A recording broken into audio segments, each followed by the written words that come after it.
Our devotion for today, experiencing God's best. Scripture reading, Luke chapter 12, verse 22 to 32, and our key verse, James chapter 1, verse 17. Every good gift and every perfect gift is from above, and cometh down from the Father of lights, with whom there is no variableness, neither shadow of turning. So lahat ng ginagawa natin sa buhay na ito ay nagre-require ng desisyon. Ibig sabihin, tayo ay nagpapasya ng mga bagay na gagawin natin or mga bagay na hindi rin natin gagawin.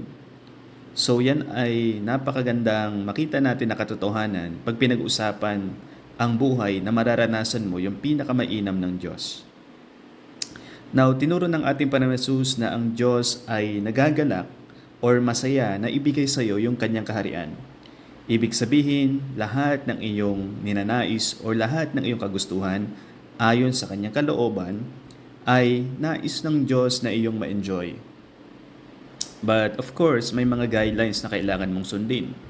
Because, for example, ang Diyos hindi kanya bibigyan ng mga bagay na kung saan maglilid sa iyo sa buhay na magiging makasarili ka at the same time magiging sakim ka.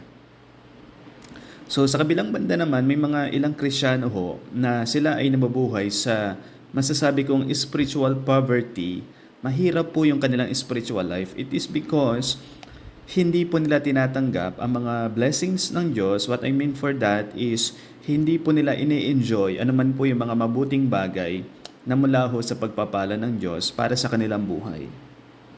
So pag pinag-usapan ng blessings ng Diyos, hindi po ito primarily or solely makikita lang ho natin sa pinansyal na kayamanan. Although ang Diyos ay pinipili rin po niya pagpalain ng ilang mga Kristiyano na payamanin financially. Pero again, ang gusto ko lang pong i-point out, hindi po tayo dapat mag-guilty kung ang Diyos ay pinagpapala po ang anuman pong area sa ating buhay, kahit yan po ay material pa na bagay. So, ang gusto ko pong i-point out na ang blessings ng Diyos ay hindi po limitado sa isang kategorya. Although primarily, and first of all, spiritually, yan ho ang pagpapala ng Diyos na nais niyang iparanas ho sa atin. And nakikita rin ho natin na kahit anong kategory, gusto rin ho tayong i-bless ng Diyos. Physically, financially, emotionally, mentally, socially, and even sa iyong pamilya, gusto rin ho ni Lord pagpalain yan.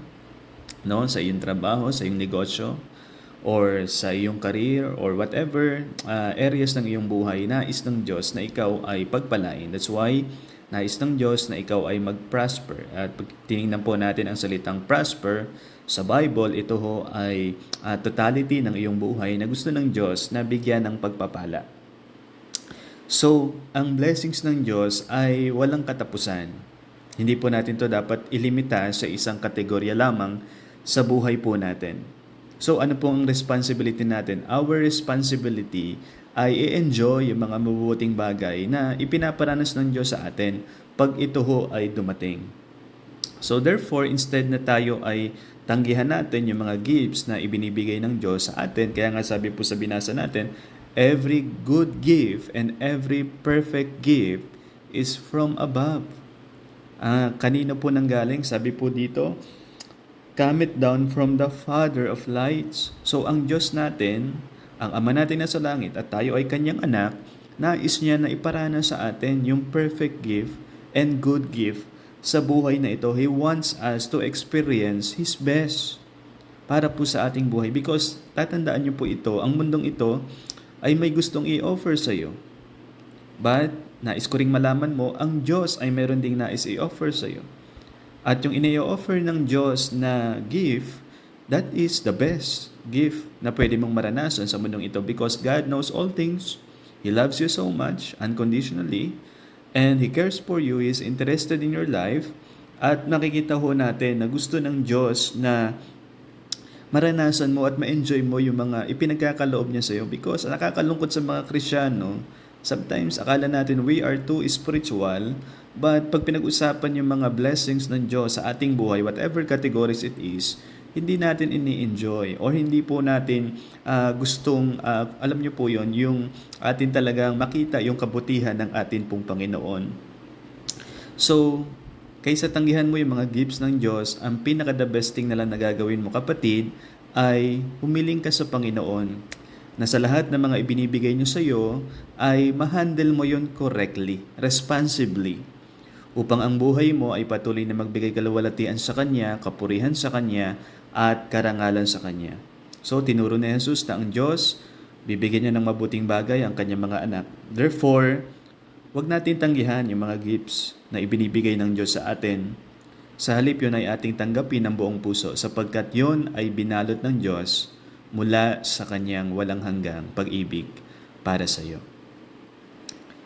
Let us thank the Lord. Lord God, thank you so much for all your precious gifts. First and foremost, O God, ang inyong presensya, ang aking dakilang regalo. And at the same time, Lord, thank you for all the benefits, the good things in life na ipinaparanas niyo po sa akin, O Diyos. And Lord, I praise you, Lord, naway ako'y maging responsible at ma-handle ko correctly ang mga blessings niyo sa aking buhay.